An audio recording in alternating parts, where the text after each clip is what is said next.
This is the Sunday stream opening song because the other song is copyrighted. La la la la la la la la la la la. Oh, look, here comes Dog Cat Fox. Hi, Sky.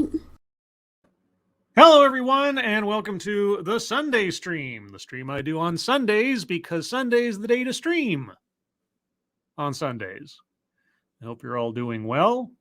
Welcome to the Jedi Temple. That's the gimmick. This is actually, well, I've been looking forward to this, if that's the way to put it, for quite a while. I've heard of the concept of the Jedi for a while now, but to this point, I hadn't actually found a series that went over how to be a Jedi. And what does Jedi mean in this context? Well, justice, equity, diversity, and inclusion.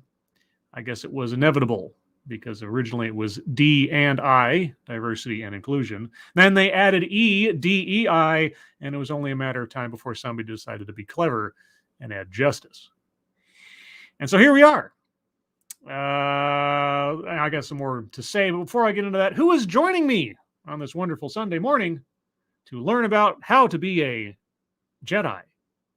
Mike R., Samandian Nation, Jamie Melquist, Kiefer Dam, Arc210, Swirl Blue. Anybody else? Adabisi, Matt Barnes. Hello to you all. So before I get into this, actually, a couple of programming notes. First and foremost, tonight, Sunday night, at 5 p.m. Pacific, 8 p.m. Eastern, I'll be doing my 5,000 subscriber call-in / Q&A special.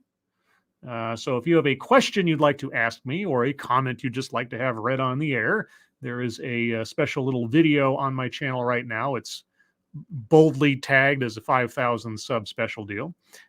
Just leave a comment and or question in that video's comment section, and I'll be sure to take a look at it tonight on the stream. As well, I'll be posting the link to the stream itself, so those of you that have headphones, a microphone, a relatively quiet place to live, quiet place to talk, I think is what I meant to say, can call in and say hello and chat for a minute or three. Who knows? But that's happening tonight at 5 p.m. Pacific, 8 p.m. Eastern. And secondly, there will be a special TED Excellence this Monday night at, again, 5 p.m. Pacific, 8 p.m. Eastern, in order to accommodate the time zone and schedule of my co-host for the episode, Drunken Uncle. So Drunken Uncle and I will be taking a look at a TEDx Monday night.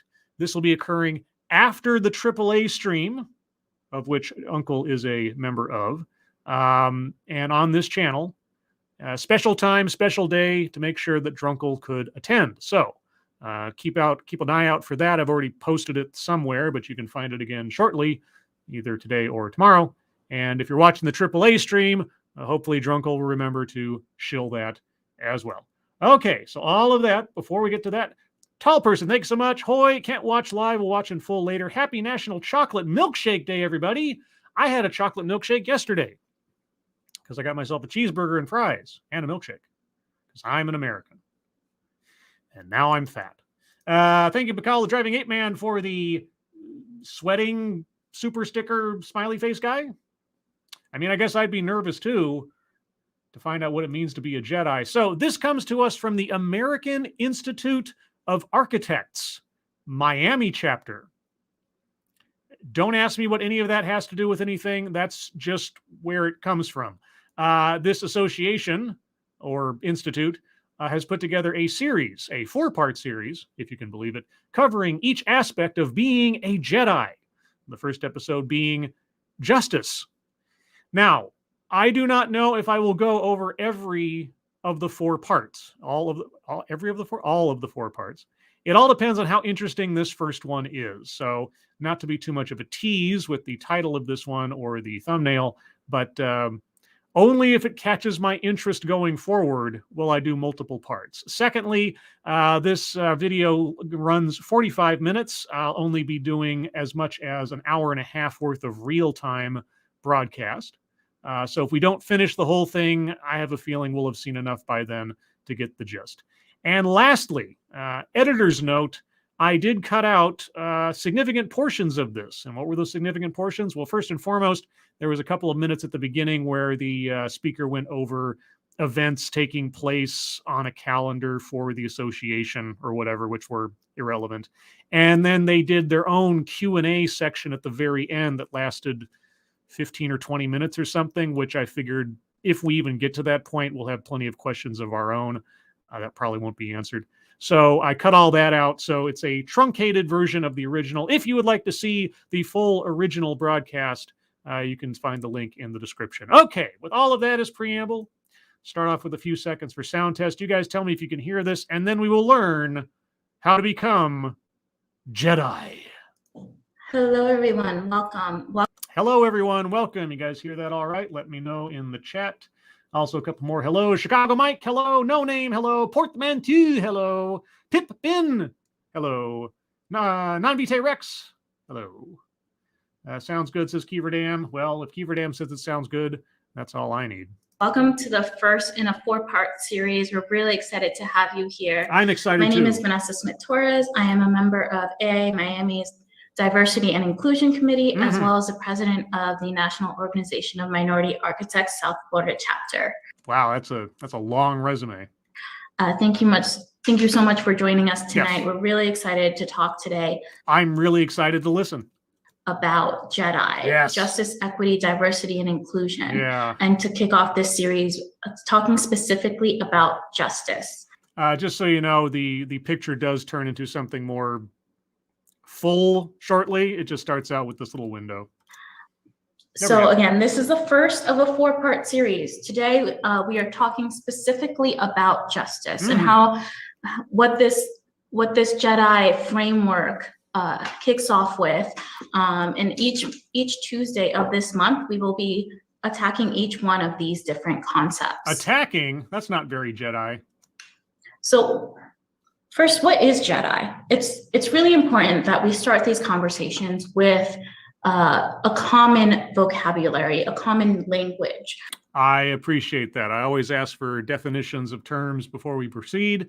So explain to me JEDI. So when we're talking about justice, it can start to become overwhelming to think about all of the injustices that there are in this world and in our society. That's not the same as defining terms.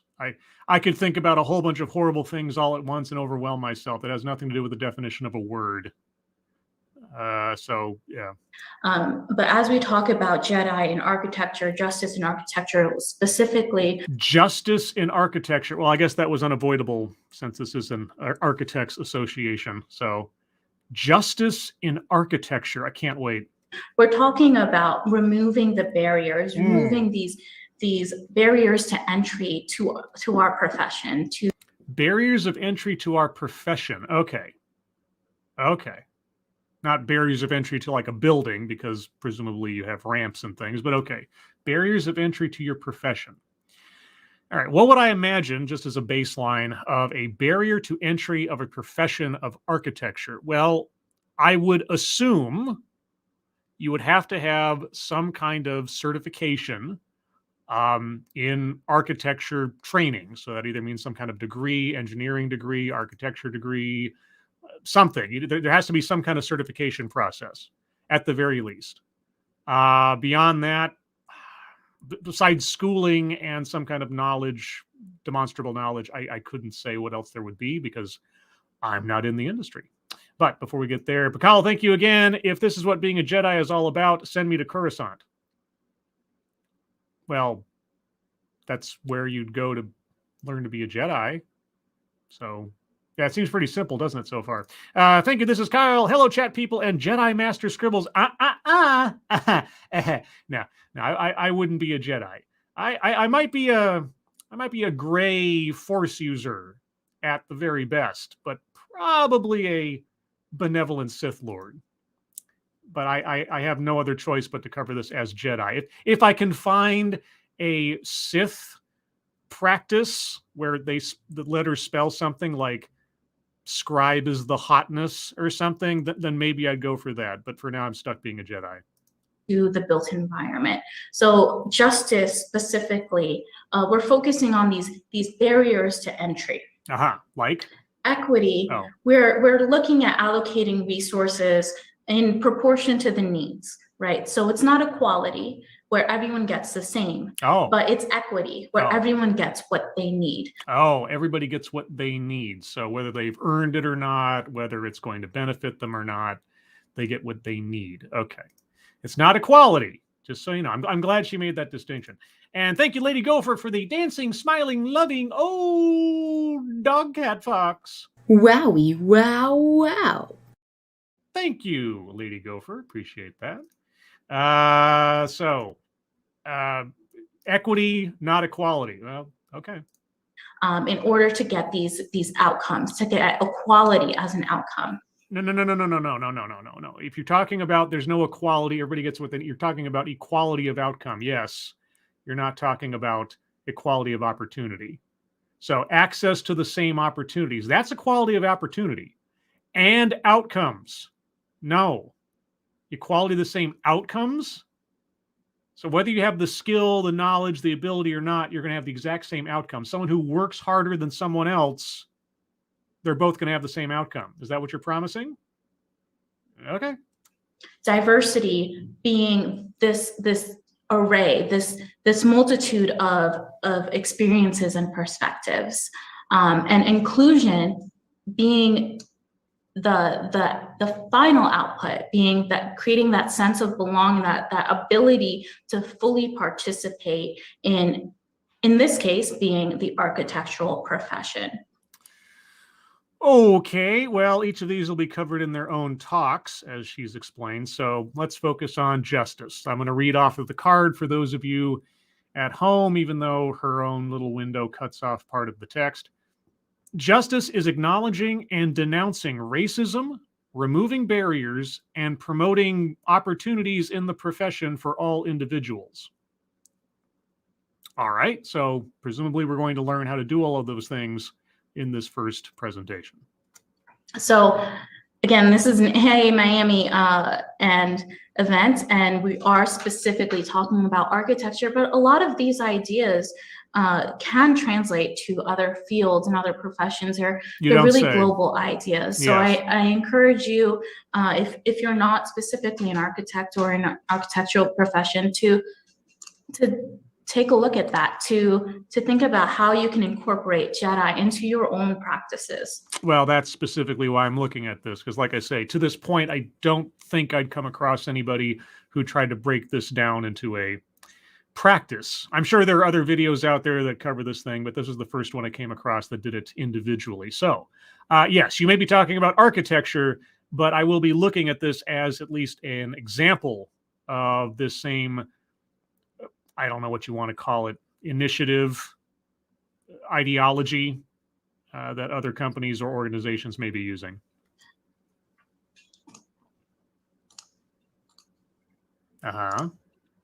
So when we talk about justice and equity, these are the building blocks. So justice and equity will give us diversity and inclusion. Justice and equity will give us diversity and inclusion. Okay. So without doing the framework in the beginning, we cannot get to a truly comprehensive diversity and inclusion at the end. Okay, so diversity and inclusion is the ends. Justice and equity is the means. Okay, and again, there's a card up. I'll read it for those of you at home. Justice, dismantling barriers to resources and opportunities in society so that all individuals and communities can live a full and dignified life. Okay, then it says plus equity, allocating resources to ensure everyone has access to the same opportunities. Okay, equity recognizes that advantages and barriers, the isms, exist. So it's a belief system as well as just being a Okay. Diversity, all the differences between us based on what we experience, advantages. What? All the differences between us based on which we experience advantages or encounter barriers to opportunities. Diversity isn't just about racial differences. Really? Because almost to a one, the companies and organizations I've looked at have had to measure their success in diversity by racial demographics, or sometimes sexual orientation demographics, or gender, I suppose. So all of the surface level stuff. It'll be interesting when we get to that. And lastly, inclusion, fostering a sense of belonging by centering, valuing, and amplifying the voices, perspectives, and styles of those who experience more barriers based on their identities. Diversity isn't just about racial differences, but you're going to highlight people based on their identities who experience more barriers because you say they do. Okay.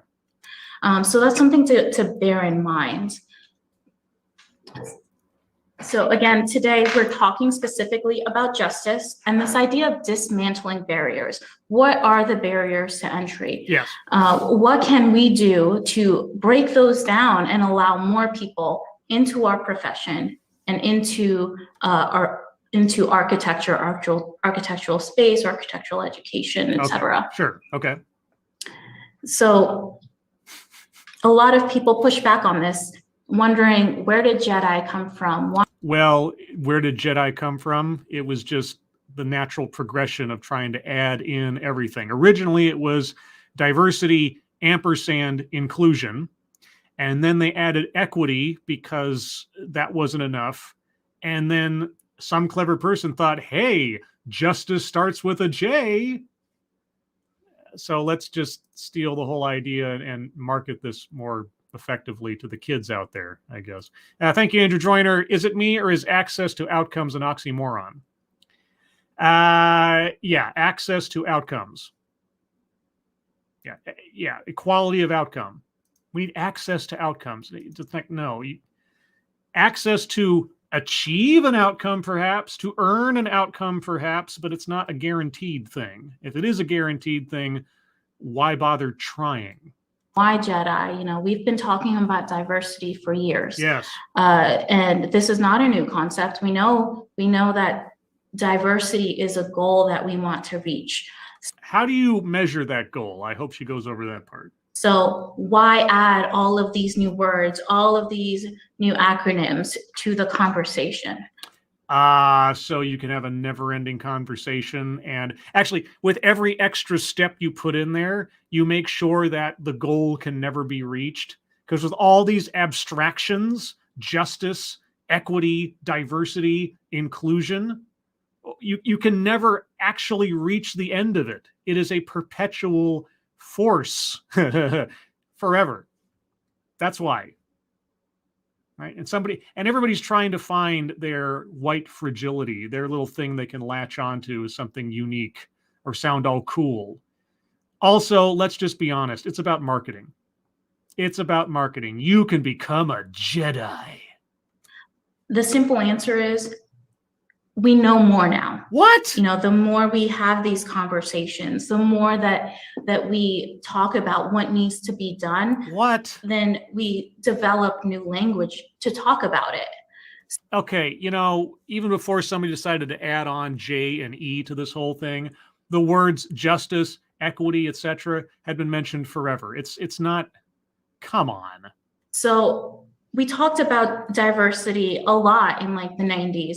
The 90s. The business case for diversity was there, and all of it was. Everyone talked about diversity being the goal. But what happens when you just take diversity and that's the only thing you're striving for? In the real world, you can have people of all different backgrounds in the same space. Yes. But the outcomes are different. Yes, because everybody's different. Not everyone operates the same. Some people are more talented at some things than others, etc. Like, I'm never going to be an NBA basketball star. I lack the height, I lack the talent, and so on. if I walk up to the NBA and say, I want to be an NBA basketball star, are they obliged to just make me one? Because of the environment, Oh. because of the society that they're in. Mm-hmm. Whereas if you incorporate justice and equity into your goals, then you're able to, one, your justice, we have taken down that barrier. Then what's the point of having equity? And for those of you at home, she's using a variance of a very famous image series of 3 different people standing in front of a baseball game. Somehow the guy on the far left changed out of pants into shorts in one photo, but either way, standing on boxes to see over a fence to watch the baseball game. The first picture says justice, and there's no fence. There's just 3 different people of varying sizes standing and watching the baseball game. And the next thing is equity, where there's a fence, and now you've got the tall person, the slightly shorter person, and the very short person, and the latter 2 are standing on a increasing series of boxes to see over the fence. If you have justice, what's the point of having equity? At least by this photo series. We have taken down that wall, allowing everybody equal access to the game.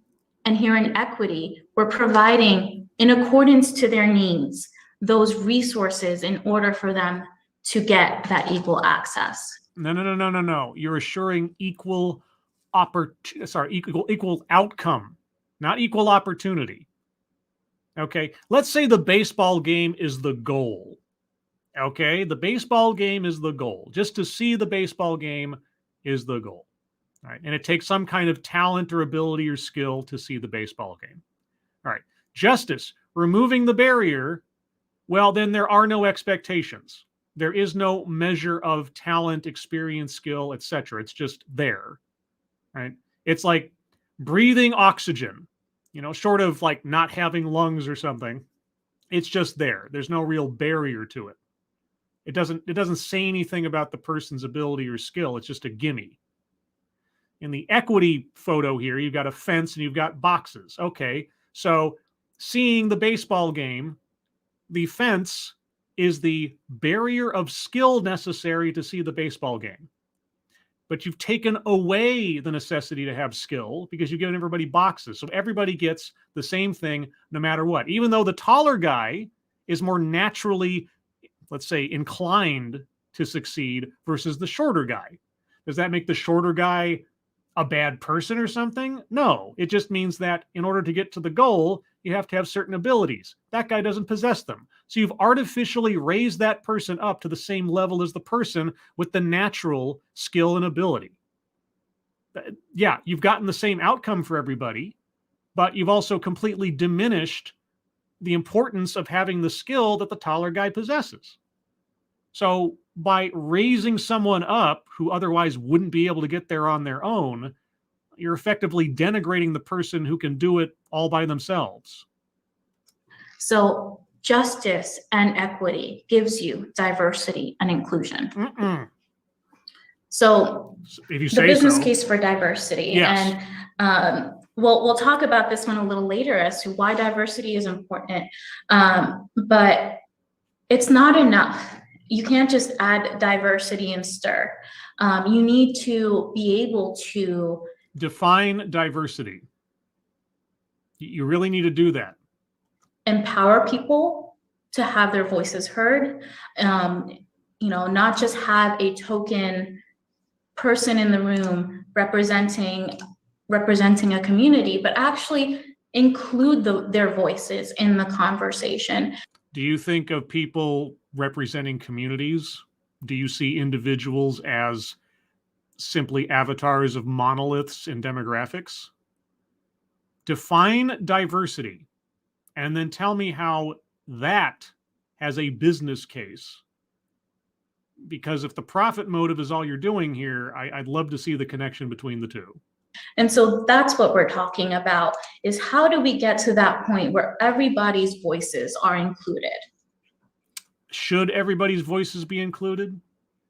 If I know absolutely nothing about architecture, if I didn't spend the time, the dedication, the money to learn about architecture, and I come into your industry with a shoddy background, do I have the right to say as much about the subject as somebody who went to school, who has certification, who has experience?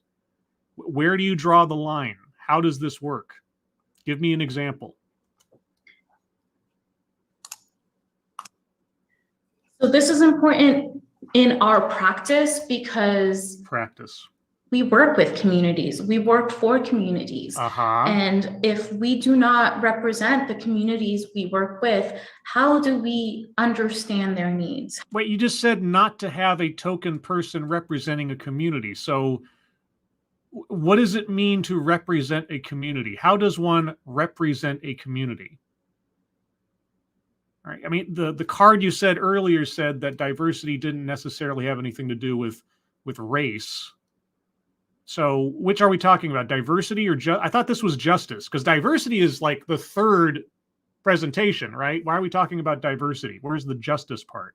How do we develop trust? What? How do we have conversations with communities that we're not a part of if we cannot empathize with them? What are you talking about? So being able to have that inclusive conversation in order to be able to have diversities of opinion and feedback, we need to do the building blocks. We need to work on justice. We need to work on equity. Okay, I have none of that meant anything at all. Just if I had the bingo card out, we'd be word salad like 17 times over by now. The results otherwise, this is an example of Robert Moses's work in New Orleans, specifically the Claiborne Avenue overpass, where it went right through a really vibrant community of color. So eminent domain only affects certain demographics. Well, okay, what would you have done otherwise? What would you have done differently, I guess? How would the JEDI process have changed the outcome of that project? If you're going to bring that up as an example, then all right, let's look apparently far, far, far into the past and apply JEDI to building that overpass. Through their main thoroughfare with these large live oak trees that were a community gathering space. Okay, so for those of you at home, there's two pictures on the screen. One is a before and one is obviously an after. You've got a long stretch of trees and greenery separating two sides of, it's hard to tell, I guess maybe it's industrial, residential areas, that kind of thing. And then in the next photo, you've got an overpass that basically, well, overtakes and was built on top of all that greenery and middle stuff. Okay. So this construction really cut through the heart of the Treme and really divided and bisected the community. And this streetscape now is not a vibrant neighborhood. It's kind of underfunded, underutilized. And that's all because of that construction? That was the one factor that caused all that? Okay, well, tell me how you would do it differently today. What would you have done otherwise? And there have been community reclamations of the space, but that's a whole nother hour-long conversation. But then why bring this up if, come on. But the point is that they cut down all these trees. They built this overpass through this minority neighborhood. Well, you see you see how far along that overpass goes? It goes on for, as far as I can tell, several miles. So it wasn't just this one spot, but okay. Did they do that specifically because the area was populated by minorities? Or did they do it because it was the straightaway from point A to point B for what they were trying to do? I'm not going to make a judgment on the wisdom of it. I have no idea, but was that the rationale? We're going to put this overpass here specifically to damage this minority community? Or is this just pragmatic, I don't know, city design? Where are you going with this? They did not do that through the other neighborhood where a sister overpass was proposed. Well, okay, so they specifically put that overpass there because the community surrounding it was of minorities. Is that it? And there's a reason for that. Yeah. The people in power did Yeah. not represent the community here in Treme. Okay, so the overpass was built through a minority community because the people in power, who I'm going to assume included the majority, put it there versus what, their own neighborhood. Maybe that's true. I don't know. I don't know the history of it, but all right. So what would JEDI have done differently? What would JEDI have said to do with an overpass? Where would you have put it? The decision makers did not represent the community here in the Treme. Okay, and if they had, what would have been the result? The vocal groups, the community groups, did not represent the people here in the Treme. And so if we do not have these voices being heard, if we do not listen to the communities, if we do not have practices in place, we risk our profession doing more harm than good. No. You don't get to bring that up and not tell us how JEDI would have solved that problem. Okay, so was the solution to put the overpass in the other neighborhood? If the overpass and its presence alone is the cause of so much misery and destruction over time, you just want to move that misery and destruction to a different part of town? What would the JEDI philosophy have done differently here? You don't get to bring up an example, say this was bad, and then move on. You have to tell us how you would have done it differently, how it would have been improved. And so when we think about our profession, who are those decision makers? I don't know. You have all seen this before, I am sure, all of these numbers, all of these statistics. I haven't. While NCARB releases NCARB by the numbers year after year. NCARB? I don't know what NCARB is. There's a chart on the screen. It's a column graph. Percent new NCARB records holders, AXP. This is all inside baseball stuff, but apparently it's split up by racial demographics. So I wish you'd tell us what an NCARB is, because I don't know what that means. And we see growth. We see growth in the student population. What you also see is that the growth in diversity is not happening as quickly in positions of leadership. Okay, so despite the fact that your earlier slide said that diversity, inclusion, and so on was not about racial differences, now you're breaking everything down by racial demographics. And the diversity is not enough, which means that diversity specifically means there's too many white people and not enough non-white people. Because that's what showing this graph is telling me. I just want to make sure I understand when you're talking about diversity, we know where we stand on this. So as the career goes on, diversity drops off. And why is that? I don't know. Because your industry is racist?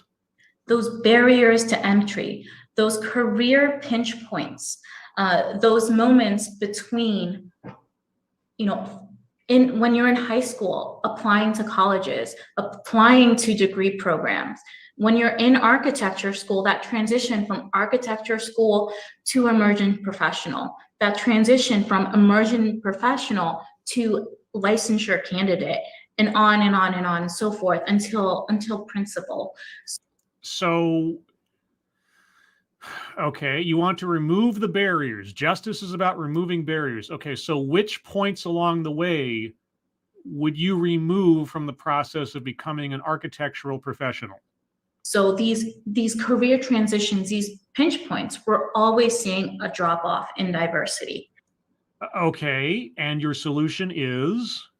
And when I say diversity, I'm not just talking about racial or ethnic, but also gender. No, okay, wait.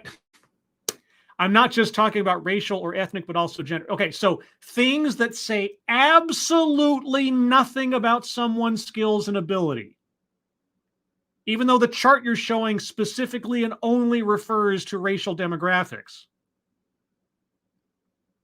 Okay. What are you talking? Okay, so not just racial, but also gender. Okay, are you going to put anything in there like, I don't know, skills and experience, knowledge, ideas?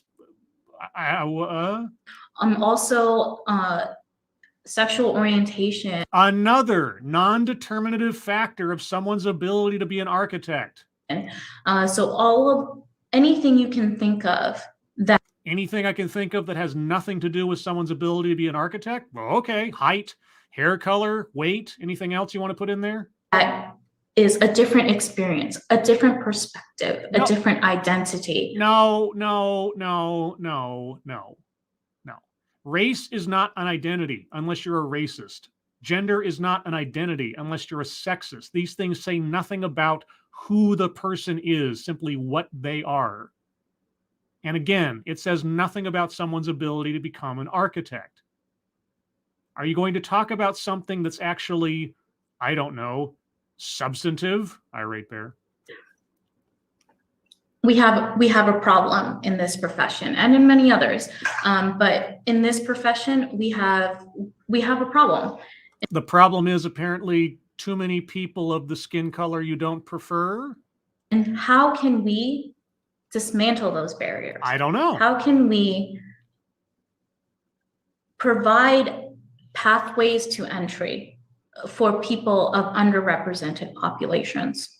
Okay, so either you're going to take away the barriers for everyone, or you're going to start a fast lane for people based on their skin color, gender, sexual orientation. That's what I'm hearing. Is that what you mean? So you might think, well, you just have to work hard. You just have to work hard and tough it up and, you know, put on your big boy pants and you know, make your position heard. Well, that isn't bad advice. So what's your counterpoint? That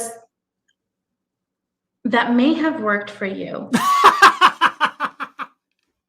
Okay, well, then tell me how people that you see as inherent victims are incapable of doing any of those things. That may have worked for someone else, but you have to recognize that we do not all have the same background. You're right. Everyone is different. Some people are more geared to some things than others. Some people are more interested in some things than others. Some people are more naturally talented at some things than others.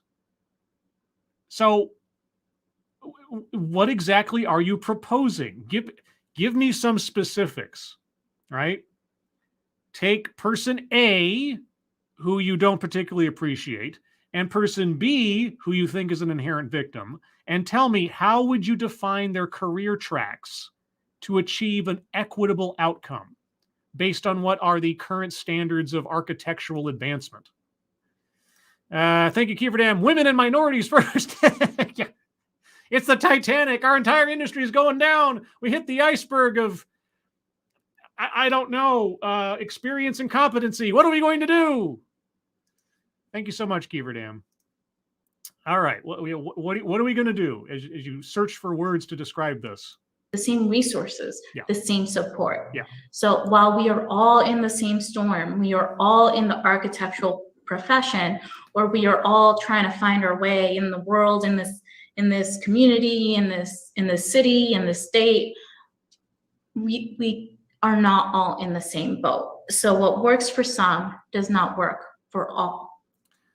Right. That's why you have standardized expectations. So like if my process in studying for the architectural exam involves drinking tons of coffee and staying up late and studying really hard versus someone else who just has a natural aptitude for this stuff and they don't have to worry about it so much, but they still pass the same test that I'd be required to.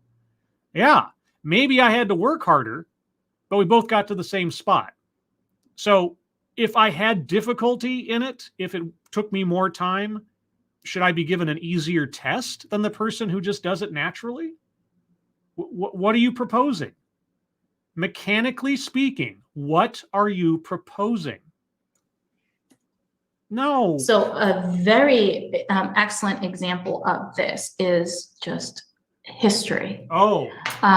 So this is an example of Levittown in New York. There are many Levittowns around the country, but this example here shows that Levittown was a federally subsidized development. Yeah. And a family was able to buy a $75,000 house with no money down. That family had to be white, had to be. You could not be African American and buy a home in Levittown. And how long ago was this? Because if you want to argue that racial disparities in law and policy existed on paper in the past, I'm not going to argue with you. So do you know that there's been some justice since then? Have you heard about, evolution in law by any chance? What does this have to do? I mean, if you're going to use this as an example of how we can change these things over time with laws, and okay, but then you'd have to also explain what in the architectural industry are you proposing be changed to achieve the outcome you want?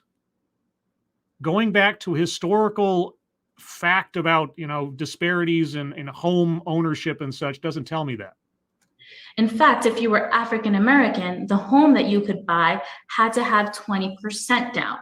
So you can see here the way these numbers add up, generational wealth has just ballooned.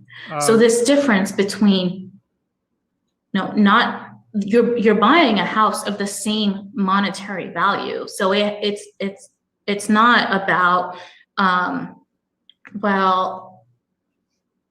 this person had a better job and they were able to afford a nicer house. It's the same monetary value, but you can see how wealth has accrued over generations. Well, okay. I'm not an economist, so maybe I'm treading into murky waters here, but two different things having the same value at purchase does not mean these two different things will have the same value a year down the line or 10 years down the line. In my closet, in my hall closet, I have about 5 or 6 different boxes full of comic books, okay?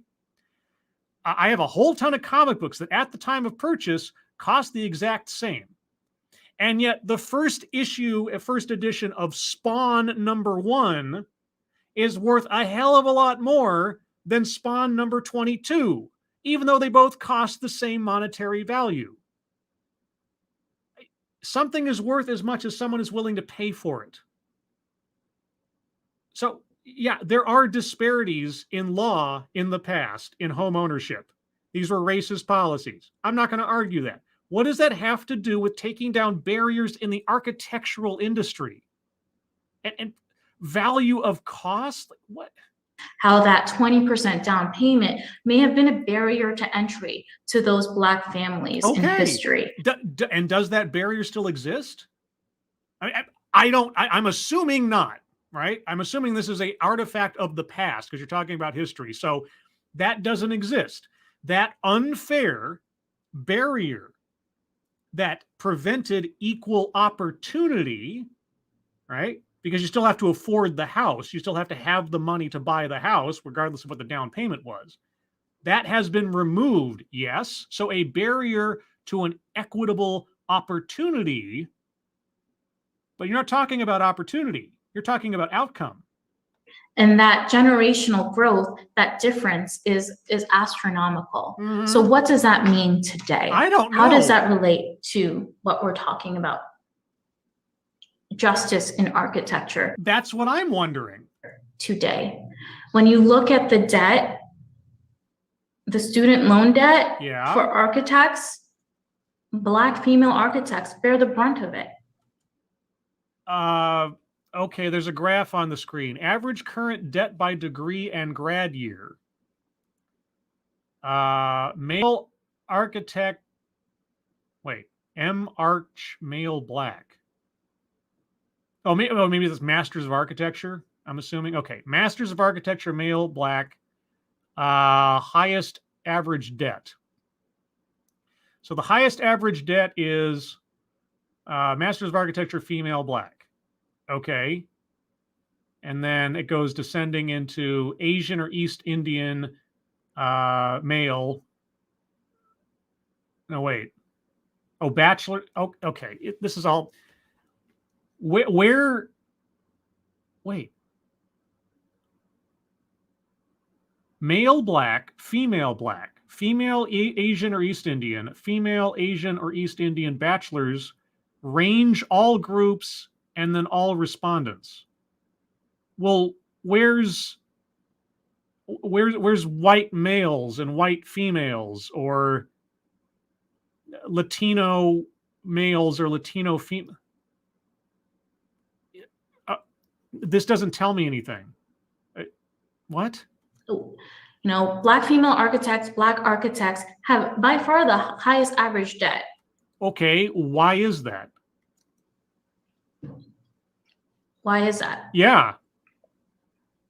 So how can we remove cost being a barrier to entry? But what? No. You don't ask a question after you wait. Why is that? Yeah, you asked that question yourself, as I did. So why is that first and foremost? If you can't answer the why, then you can't offer a solution unless you're just doing so blindly. To this profession. How can we think about what might those other barriers to entry be in order to bring more justice into our practice? So again, going back to our, as we talk about the definitions of JEDI here today, if you're just joining us, we're talking about justice in our profession being about acknowledging and removing those barriers to entry. Okay, and yet you have yet to acknowledge any barrier and say this is a barrier. Okay, so cost and debt are barriers, even though you went off on home prices from, I'm assuming, the 1940s and 50s or something. So is the answer just make school free for people depending on their race? What?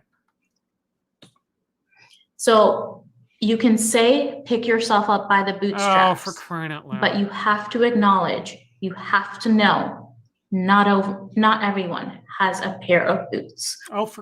Okay, we get it, okay? The boat, the storm, the bootstraps, the no boots. It's done. It's been done. You've done it, okay? Move on. Or the same quality boots. So these are really important ideas to bring in to the actions you take and the decisions you make. Okay.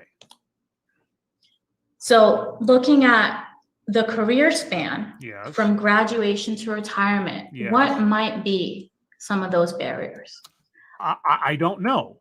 I don't know anything about the architectural industry or advancement thereof. You're the expert. You tell me. And then you tell me how you would either eliminate and or alter those choke points to make everything more just. Other than cost, which is architecture, even if you have means, it's an expensive undertaking, just higher ed, material supplies. Should it not be? I mean, that seems to be a major component here.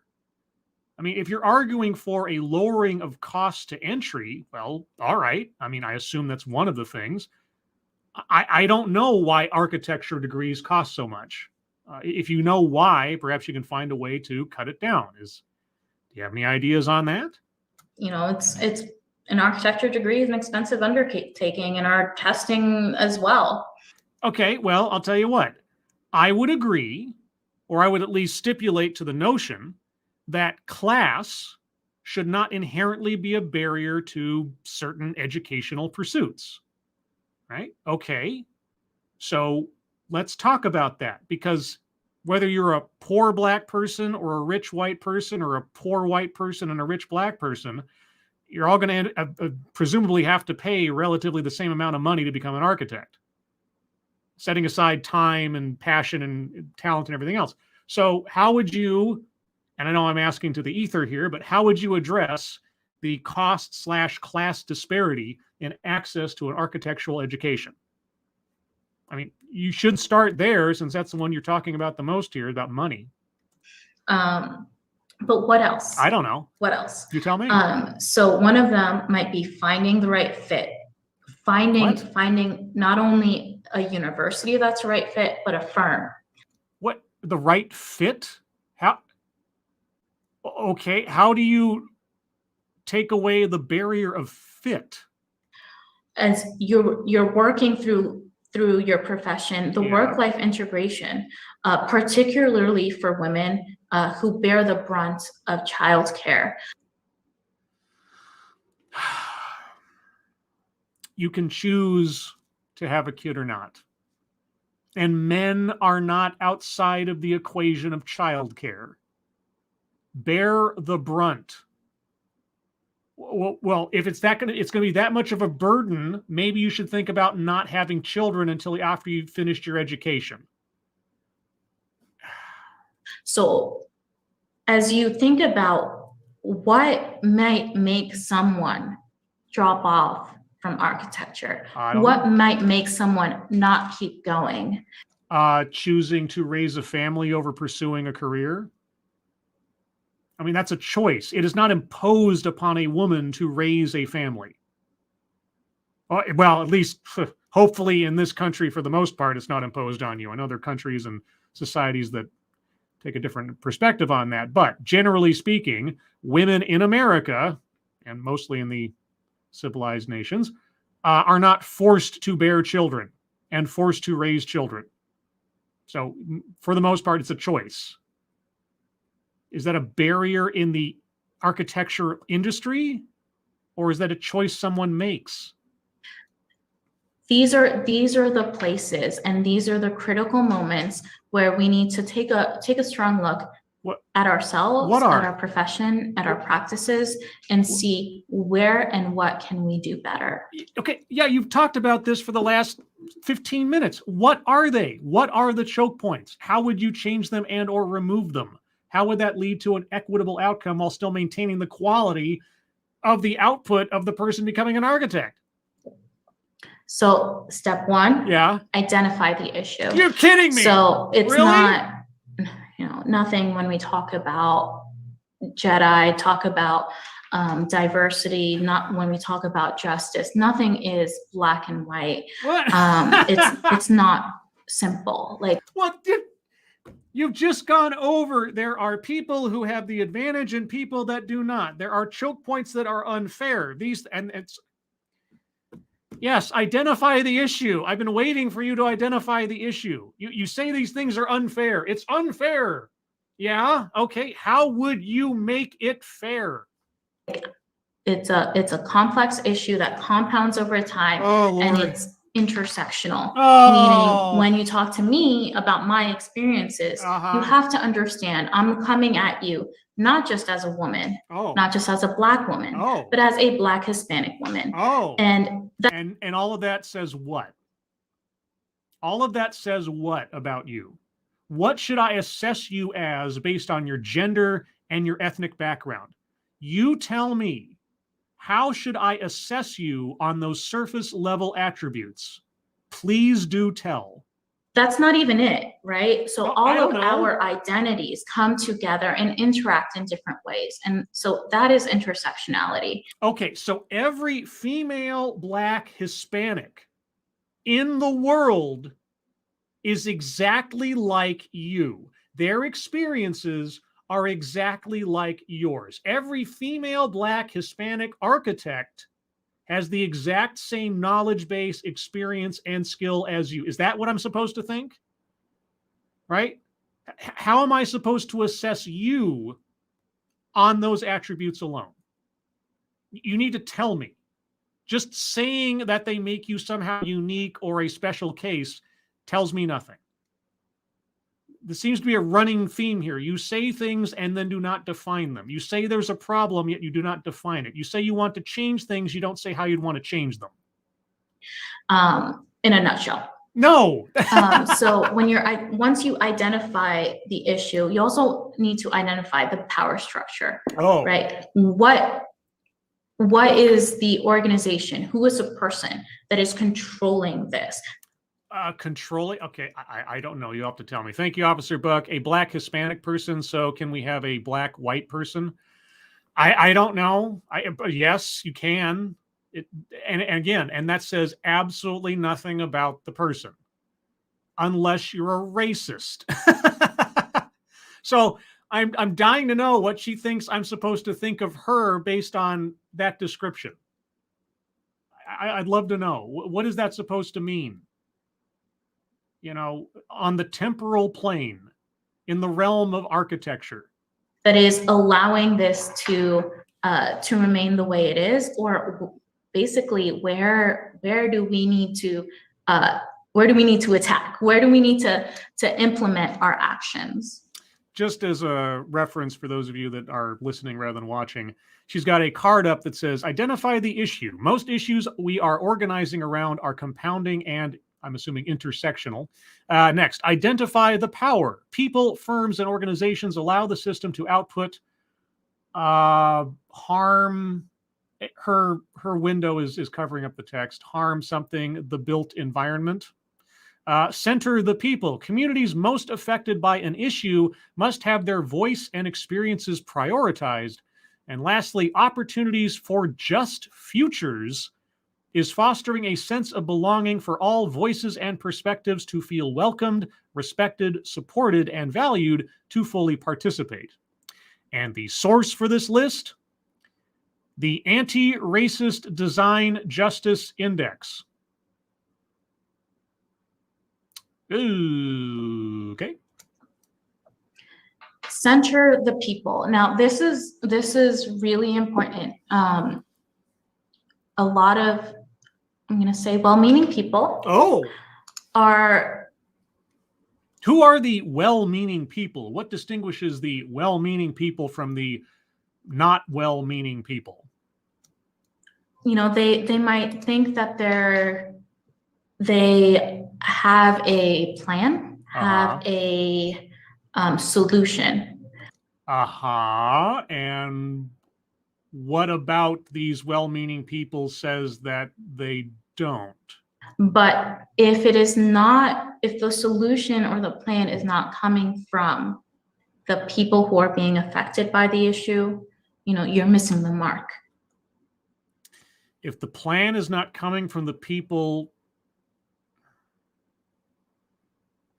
okay, so I can guess as to what she's talking about, but I'd love to hear her say it and how that works. So if someone has the power, they are not allowed to make the plan if they are not part of the affected community.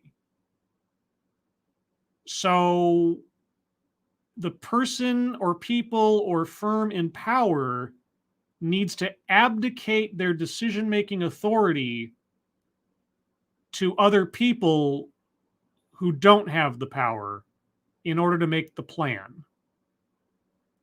Because if the people in power don't make the plan, then the plan will work. Is that it?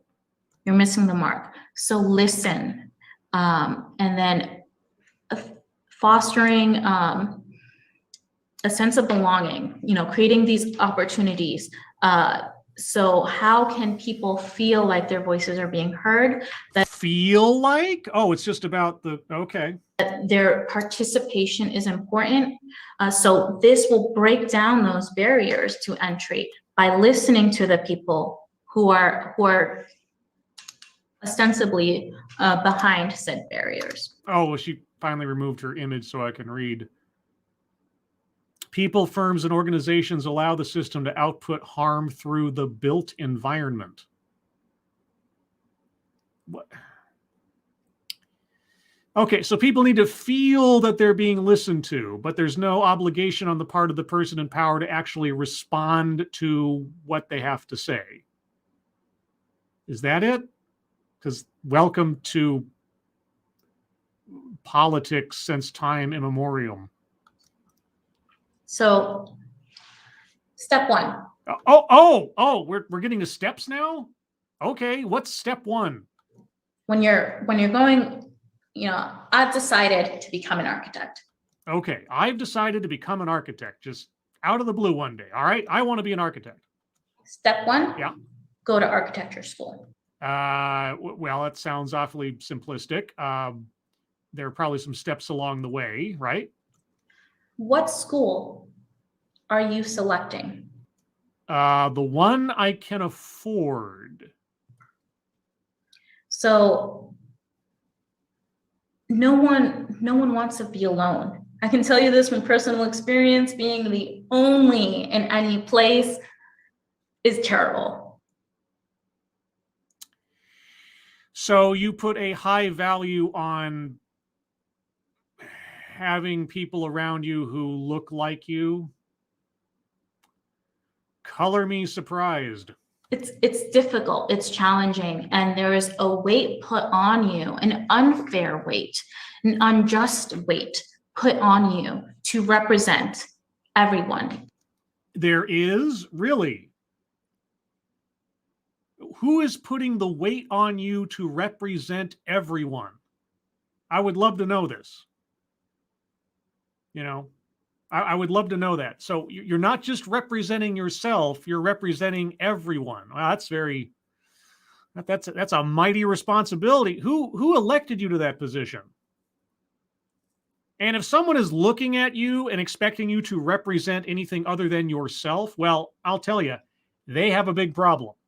I'll agree with you on that one. If someone looks at you and says, you're here to represent a demographic, I would not be fond of that person, that's for sure. But then again, you're the person telling me that I need to look at you as representative of a monolith, because I need to know that your female, Black, Hispanic mixture somehow indicates something particular about you. So is that or is that not something that is supposed to be taken into consideration? Because you told us it should be. In your culture, in your community, of your same or similar identity. So I frequently say diversity begets diversity. What? And so people of color tend to go to these, traditionally minority serving institutions. And I do hate that word minority, but you use it quite a bit for somebody who hates it. Okay, so in order to achieve diversity, are you recommending people go to schools where there is a distinct lack of diversity because they are schools based around race? Or are you encouraging people to go to places they might not otherwise go to? I'm getting mixed signals here. That's it.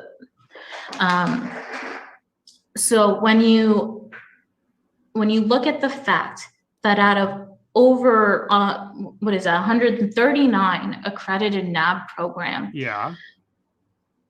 32% of Black architecture students go to 7 of those schools. Okay. So 32%, I should have done this math earlier, but 7 out of 139 is 5%. Okay. 5%. Yeah. So 32% of Black students go to 5% of NAB accredited programs.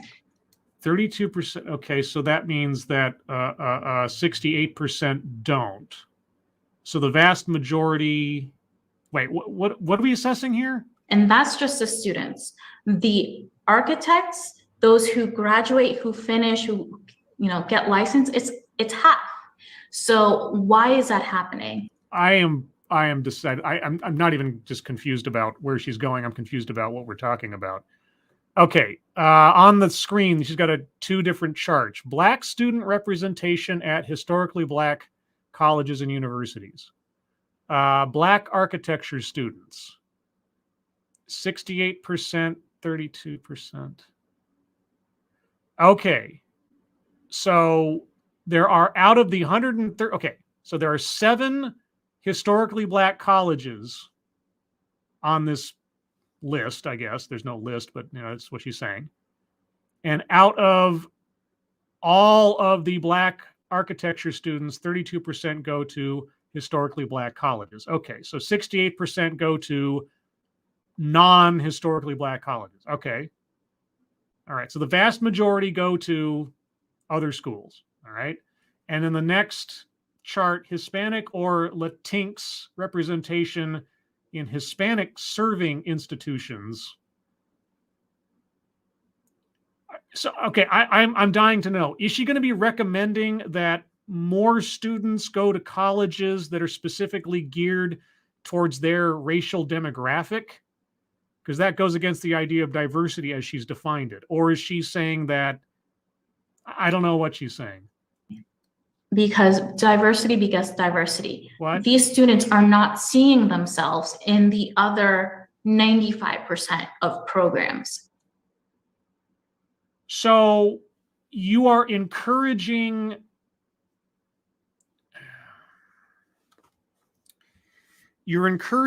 more racial segregation in architectural school. That's what it sounds like you're saying.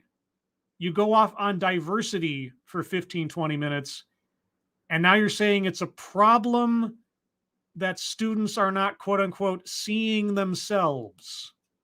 Well, how do you change that if you're not going to start increasing racial segregation?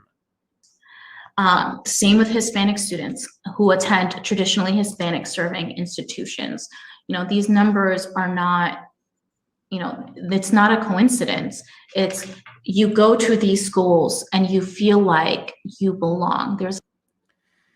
Right. So you're promoting racially segregated architectural schools because there is an advantage to going to a place where you can, quote unquote, see yourself in the programs. You're promoting this as a positive. I just want to make sure I understand. After going off on how diversity is so important. There's a place for you there. Another barrier to entry is the fact that the teaching staff does not represent you. Right. Only like should collect with like, and only like should teach like.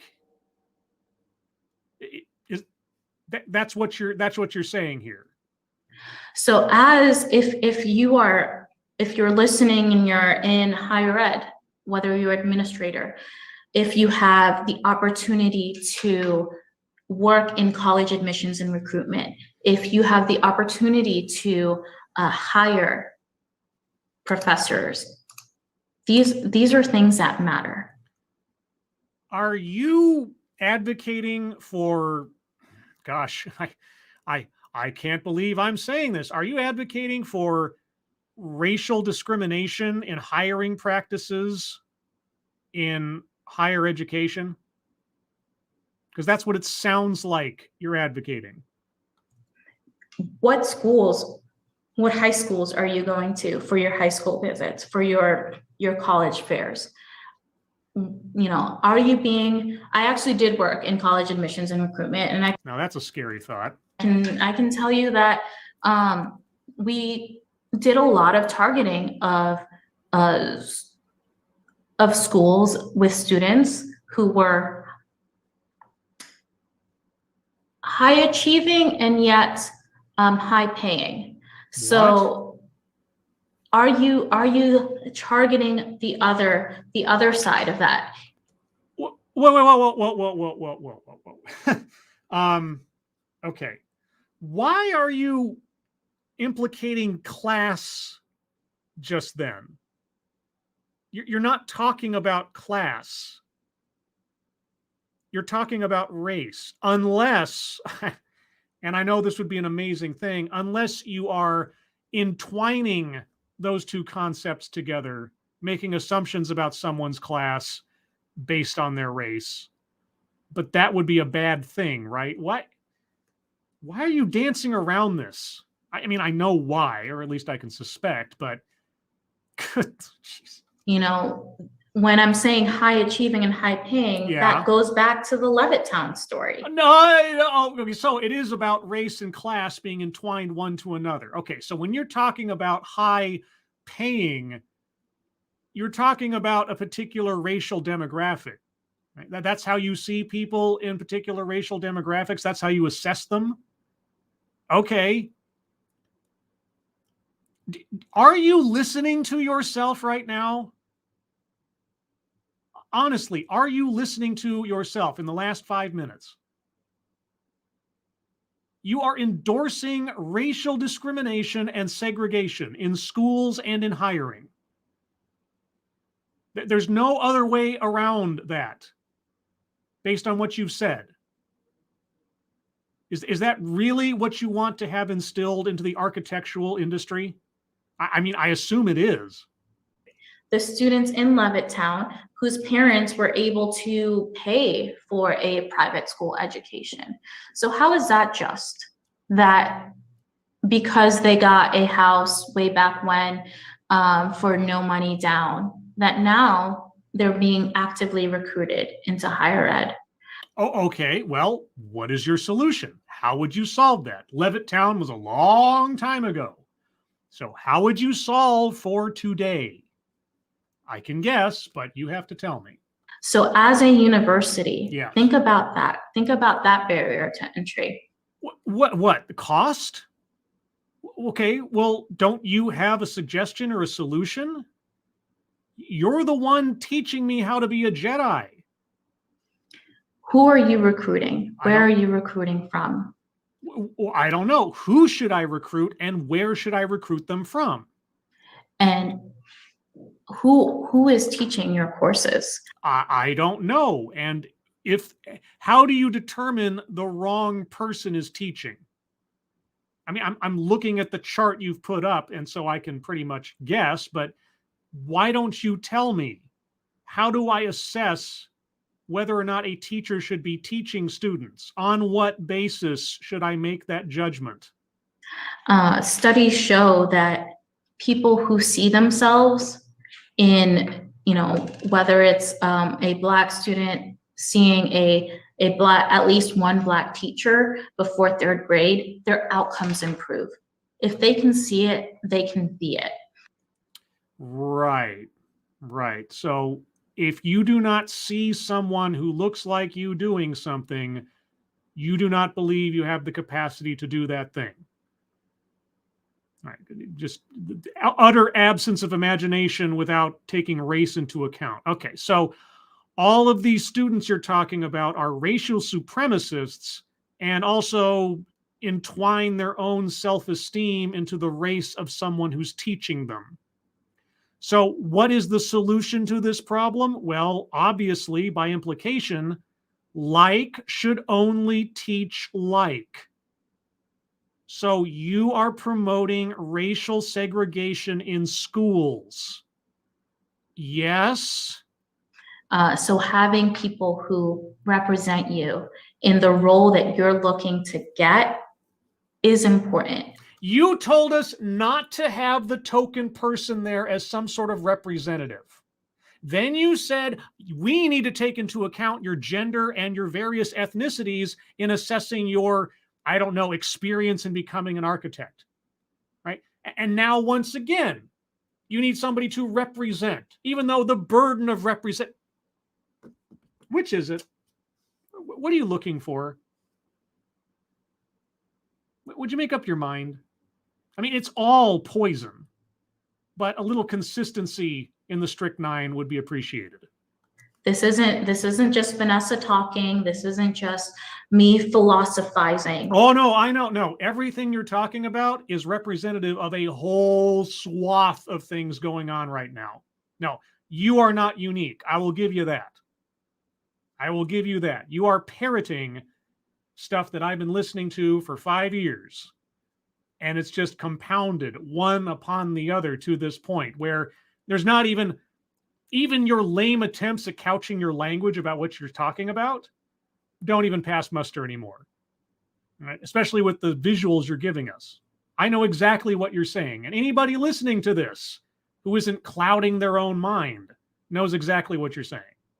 This is science.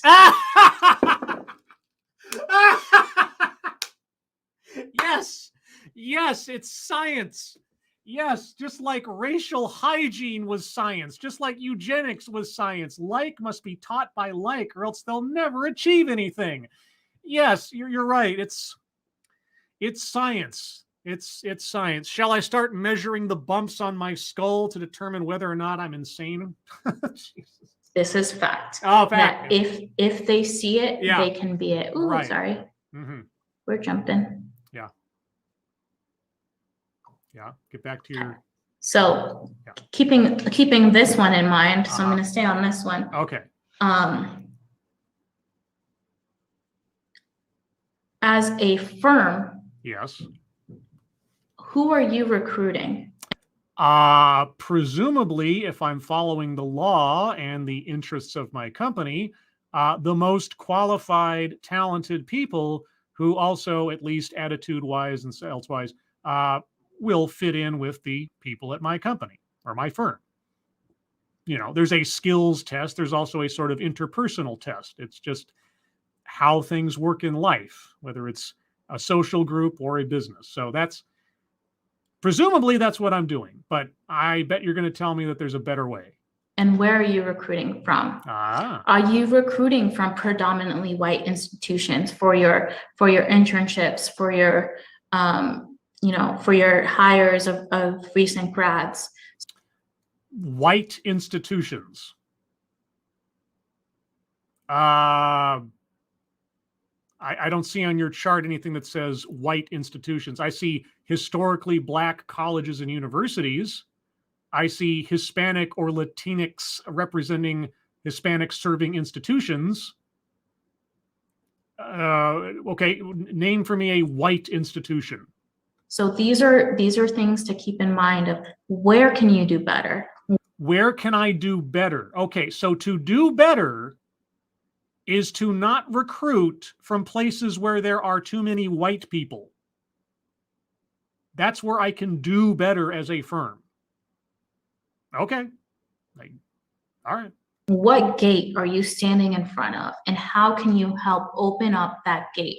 How can you help remove that barrier to entry for a more just profession? Well, apparently you want me to toss aside the Civil Rights Act of 1964, Title VI, and so on, and just say, hey, I'm going to have a racial filter on my hiring and recruitment practices. That's the only way I can become a better person or a better firm.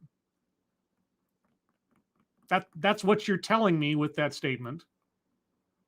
Right. So you need to weigh race in your hiring and recruitment practices. Some races are more desirable than others. That's how I can do better. Okay.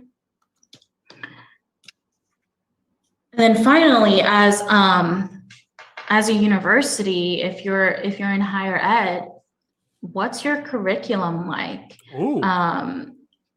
Full disclosure, I am also an adjunct professor. Oh, no, that's a scary thought. And I taught a course this past spring where there was a student who wanted to talk about cultural appropriation. Oh boy, cultural appropriation. And was shy and apprehensive about broaching this subject of cultural appropriation in what we call one of the master's designs, right? So how do we, one, get away from this Eurocentric white supremacist curriculum that I don't know. You're the adjunct professor that I was apparently teaching it. What does cultural appropriation as a concept inherently have to do with white supremacy? Let me ask you something, and I know this is a completely rhetorical question. As an architect, have you ever employed, designed, or added on a feature to a building that originated from a place you've never lived before? Have you ever, I don't know, suggested adding a Roman column to a building? Just a question. I mean, how do we solve for cultural appropriation in architecture? Are you not allowed to use a flying buttress if you're not from the place where flying buttresses were invented? We essentially follow because that is what we were taught.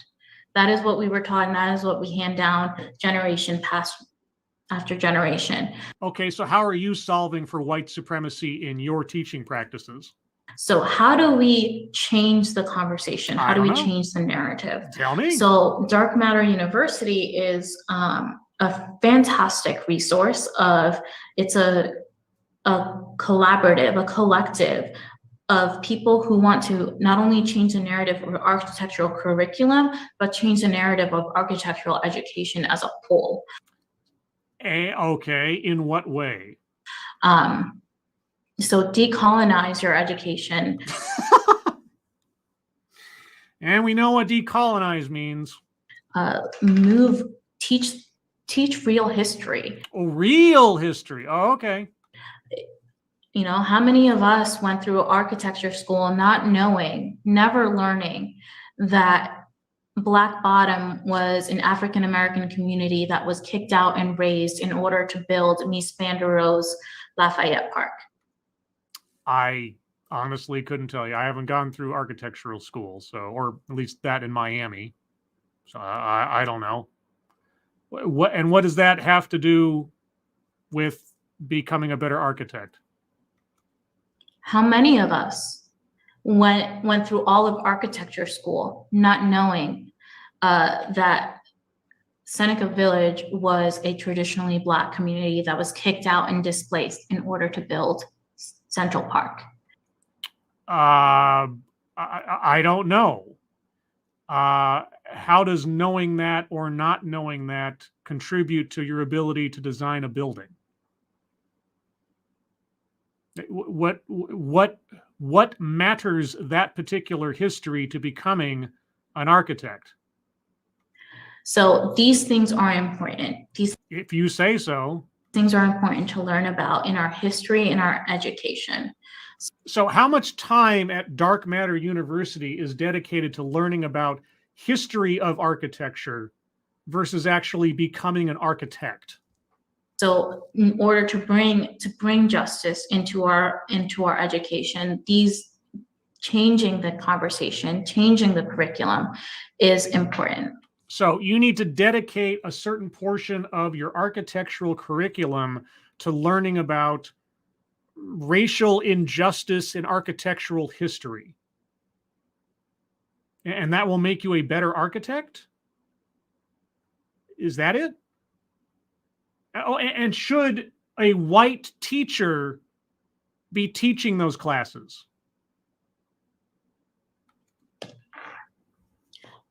Another obstacle, another barrier, the final one on higher ed, I promise, is, I don't know about all of y'all, but when I started my architectural venture, I did not understand, I did not know that most places, most states required a NAB accredited degree in order to get licensed.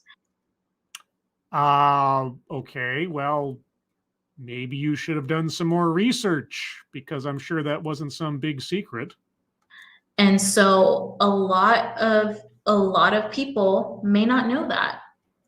Well, I guess it depends on how much research you do and what questions you ask. I have no idea of the process of becoming an architect or getting an architectural degree. So, okay, and a lot of people may then find themselves going to grad school, and then that's more money, that's more cost.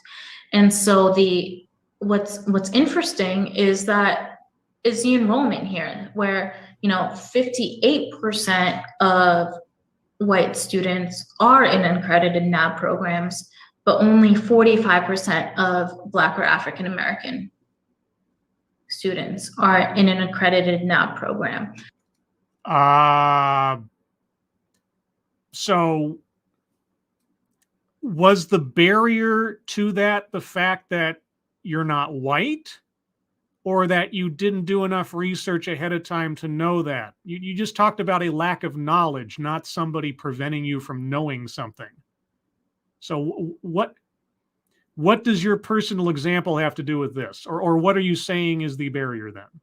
So that 55% Yeah. will then need to go to a second degree program, Yeah. in order to get a license. Okay. How are we educating our students so that that second degree is not now a barrier? Well, again, unless you're telling me that piece of information was some closely guarded secret only given over to people on the basis of their skin color, I'm not quite sure. What is the cause then?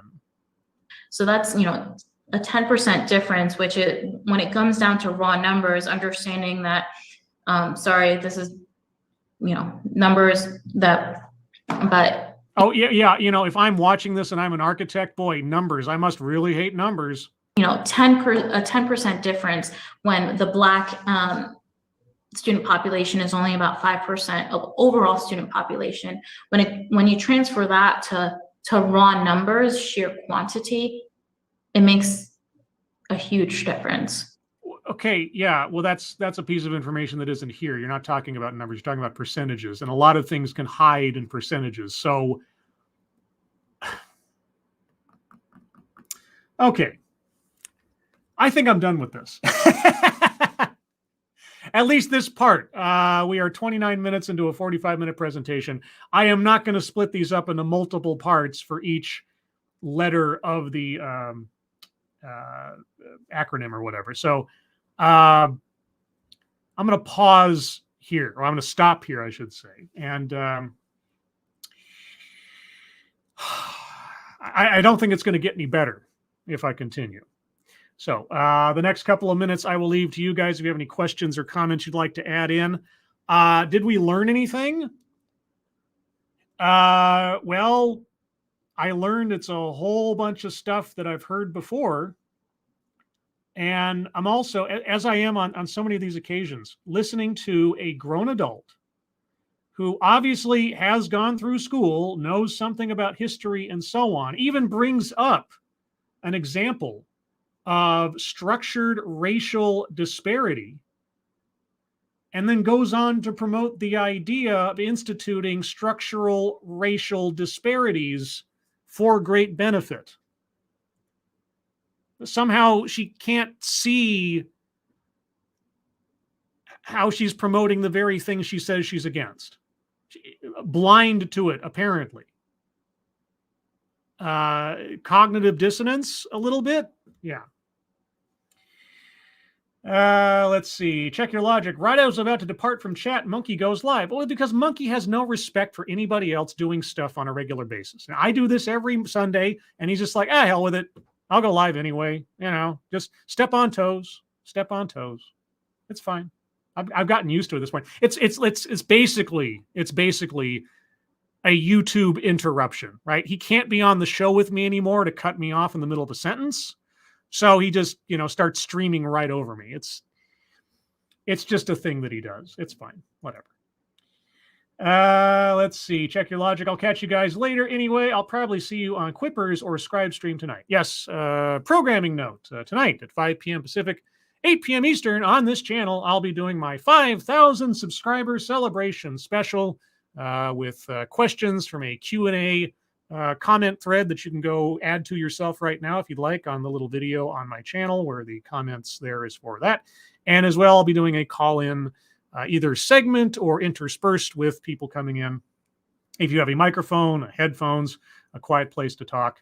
And also, I have to be able to at least have some familiarity with your handle, your name, because I'm going to be wary of letting strangers onto the stream live on the off chance something kooky happens. Thank you. This is Kyle. I learned that this woman contradicted everything that she said. Yep. And she never specified anything. I mean, maybe magically she'll get to those specifications later on, but I'm not willing to wait around for it. She never specified, here is a barrier and here's how I'd solve it. Here is a barrier. Here's how JEDI would address this issue. Here's a social ill that was done in architecture in the past, and here's how JEDI would have solved it. Never, at all. And I don't anticipate that we'll get there anyway, but there you go. Let's see. And Keeverdam puts up Quippers United channel on YouTube. I wouldn't read it off, but there, for those of you in the future, you can take a look at that. Let's see. Keeverdam, Scribe, Monkey's annoyed and he's going to swear about it a lot. Oh, really? Really? The ranting monkey is annoyed and is going to say filthy things about that which he is annoyed about. God, wow. Stop the presses. Boy, oh boy. But everyone, we're at the hour-and-a-half mark, and I really don't want to stretch this out any further than I have to. Besides which, Monkey needs your attention now. He obviously needs your attention. He couldn't wait till I was done. He needs it now. So, everyone, thank you so much for joining me for this. I will likely be doing the next part in the JEDI series. I'm assuming Equity next week on the Sunday stream at the regular time, 8 a.m. Pacific, 11 a.m. Eastern. Also, remember to look for me tonight on this channel, 5 p.m. Pacific, 8 p.m. Eastern for the 5,000 subscriber special. And then Monday, tomorrow night at 5 p.m. Pacific, 8 p.m. Eastern, will be a special edition of TED Excellence featuring Drunken Uncle. In order to accommodate his time zone and schedule, Drunken Uncle will be joining me for a TED Excellence tomorrow night, Monday night, at 5 p.m. Pacific, 8 p.m. Eastern. This will also probably mean I won't do a TEDx on Thursday next week, but we'll see. Either way, everyone, thank you so much for joining me. Hope you learned something about yourselves, about the world, or at least about our speaker, if not architecture. I hope you are all safe and well. If you are not well, please get well soon, and I'll see you on the next one. Take care. Bye-bye.